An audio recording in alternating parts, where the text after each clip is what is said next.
This video is brought to you by Osmocote, the planter's plant food. Hi, I'm Amy Grisak, a garden writer in Great Falls, Montana, and today with the help of my son Samuel, who's also a budding gardener, we're going to show you how to plant a bare root tree.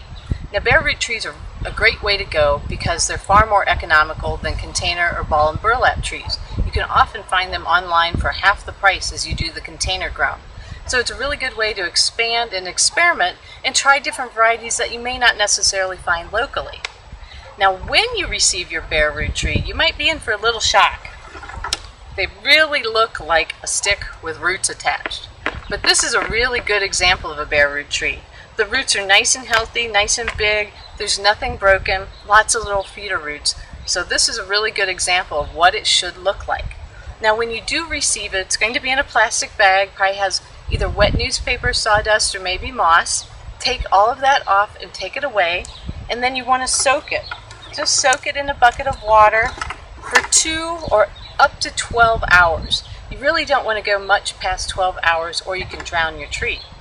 So that brings me to a good point that it's nice to have the hole already dug before your tree arrives.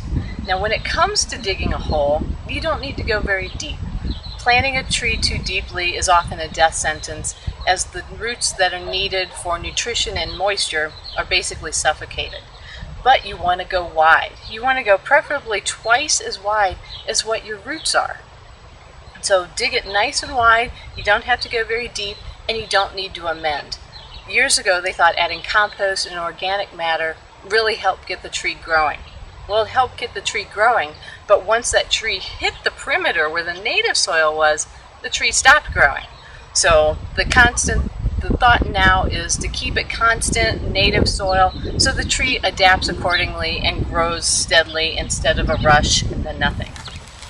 Okay, when we're planting the tree, we want to create a mound in the middle, and then we position the tree over the mound, spread out the roots, and then dump in our soil.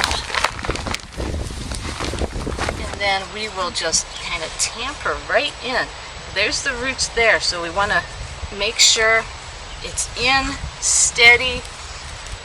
Now we're going to soak this, water this really, really well, and then after it soaks in, we'll mulch it with 3 to 4 inches of bark chips. This helps keep the soil cool and the roots cool because they're really kind of close to the surface. Summer's coming up, it's going to get hot. Don't want to cook them, want to keep them moist. An inch of water a week is best. So baby your bare root tree and you can really have a lot of fun expanding the backyard orchard. Thanks so much.